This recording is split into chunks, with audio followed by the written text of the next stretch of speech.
on Blake Lively's claims that she was allegedly harassed by this guy when they shot the movie It Ends With Us, a film about domestic violence. And was Justin didn't harass Blake. Blake was interested in wresting control of this movie away from Justin, who was the director and the producer. She was just an actress in it. And to the point where this guy was in the basement at his own movie's premiere. And that what in fact happened was you guys were the ones out there generating negative press against Justin. You guys were the ones who were trying to ruin Justin at the Reynolds penthouse in Manhattan, where Ryan Reynolds allegedly bullied Justin so badly that a Sony representative, and her biggest takeaway was it was so nasty. There's just so much more to this story, and the media's already like self-flagellating. Oh, we were too mean to Blake. And now you see text messages from Blake Lively comparing herself. She's the mother of dragons in Game of Thrones, that she too has her dragons, Ryan Reynolds and Taylor Swift. What Brian Friedman alleges is, and that they are powerful advocates for her. You'll go along or I'll unleash my dragons on you, you loser who no one's ever heard of. I can't believe neither side is like giving in. They're like digging in further. The kind of lawsuit that is full of evidence, documents, which prove exactly what she did to take over the movie and used her PR people to try and destroy Justin. And we're carefully considering other people that will be sued also. Ryan Reynolds. Baldoni is taking an aggressive stance. He just launched a website containing 168 pages of documents and messages. Hollywood's latest attempt at adapting the best-selling novel It Ends With Us was expected to be a deeply moving blockbuster. Instead, it has turned into a massive media storm that no one anticipated. The film, directed by Justin Baldoni and starring Blake Lively, has already been released, and critics and audiences alike are calling it a failure. To make matters worse, Baldoni and Lively are entangled in lawsuits against each other, with rumors swirling that Lively could even face jail time. A gag order that could have prevented public mudslinging was outright rejected. Add in a controversial New York Times expose, which some claim unfairly targets Baldoni, and the situation is spiraling out of control. Now, Baldoni has launched a website full of shocking documents and text messages that support his case, further fueling this Hollywood inferno. So how did we reach this point? And is there any hope left for this doomed project? When news first broke that It Ends With Us, a novel renowned for its deep emotional themes, would be turned into a movie, fans were thrilled. The initial announcement felt like the perfect combination.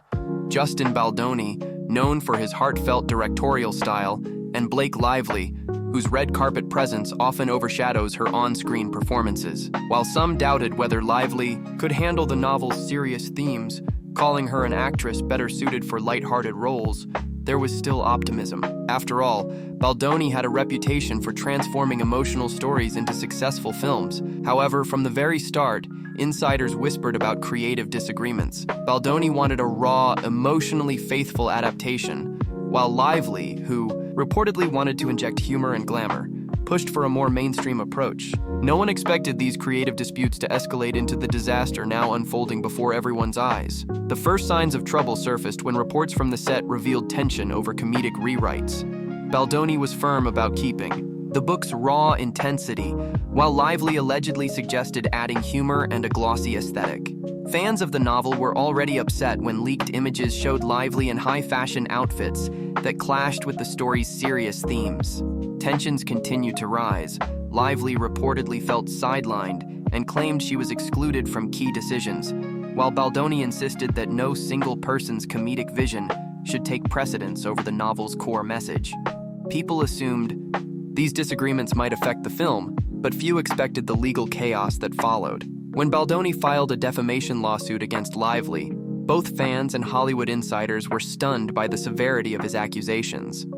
He alleged that Lively spread false claims about his directing style, painting him as a controlling figure who shut her out of creative decisions. Baldoni insisted that these allegations not only damaged his professional reputation, but also hurt the film's box office prospects. Defamation lawsuits in Hollywood are already dramatic, but Baldoni escalated things further by demanding a massive financial settlement. He made it clear that he wouldn't let damaging rumors go unchecked.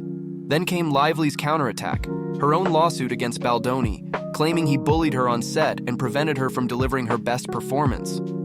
What started as a dispute over creative control had now transformed into an all-out legal war. Despite the intensifying legal battle, the studio went ahead with the film's release.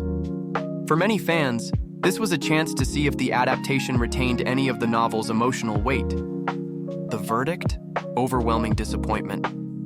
Critics slammed the movie for its inconsistent tone, a messy mix of heartfelt confessions and misplaced humor that clashed with the book's deep themes. The poor box office numbers confirmed that the film failed to resonate with audiences. This left everyone wondering, was the movie doomed from the start because of these creative clashes? The disaster overshadowed any promotional efforts, with Baldoni and Lively's legal fight dominating headlines. Now, the film serves as a warning. Behind-the-scenes chaos often leads to an on-screen disaster. In an attempt to stop the public, mudslinging, one side, many believe it was Lively's team, reportedly requested a gag order to prevent both parties from speaking out. However, the court denied it, leaving the door wide open for constant bombshell revelations from both sides. As a result, every new piece of information, whether real or speculative, is making its way through tabloids and social media. Without a gag order, both Baldoni and Lively continue to defend themselves in the public eye. Lively's team releases statements about her alleged mistreatment, while Baldoni's supporters share behind-the-scenes accounts of what really happened. The back-and-forth battle is relentless, further tarnishing whatever remains of the film's reputation. In an unprecedented move, Baldoni launched a website entirely dedicated to the lawsuit, containing a trove of documents, text messages, and production emails. According to him, this evidence proves that Lively knowingly misrepresented facts to damage his reputation. Fans and industry observers are digging through the files with morbid curiosity. Some messages reveal Lively pushing for comedic elements that weakened crucial emotional scenes, while others allegedly show her reversing course once negative fan. Reactions surfaced. While critics argue that Baldoni's decision to go public is a desperate PR stunt, his supporters see it as a mission for transparency, to lay out the truth so everyone can judge for themselves. Then came the New York Times. A publication known for its high journalistic standards, its latest feature heavily leaned into Lively's perspective, portraying Baldoni as an inflexible director who mistreated a struggling actress. Baldoni's supporters quickly called it a smear campaign, accusing the article of selectively presenting facts while ignoring key evidence from Baldoni's website. The article triggered a wave of social media backlash. Some saw Baldoni as uncompromising, while others pointed out that the Times has a history of publishing controversial pieces. Baldoni's legal team believes the article was published only after private discussions with Lively's camp, suggesting a hidden agenda. Whether that's true or just speculation remains uncertain. As if the disastrous box office results and legal fights weren't enough, rumors are now swirling that Blake Lively could be in even deeper trouble. Some reports suggest she may have submitted or supported altered evidence in her countersuit.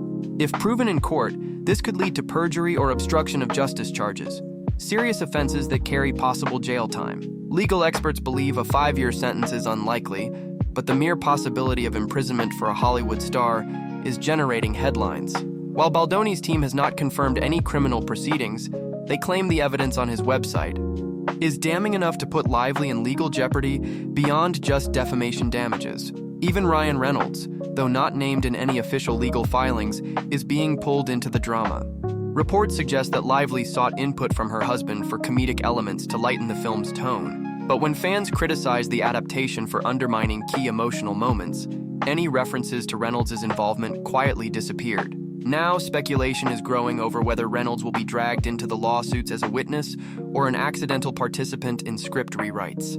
At its core, It Ends With Us is a story about vulnerability, growth, and deep emotional struggles.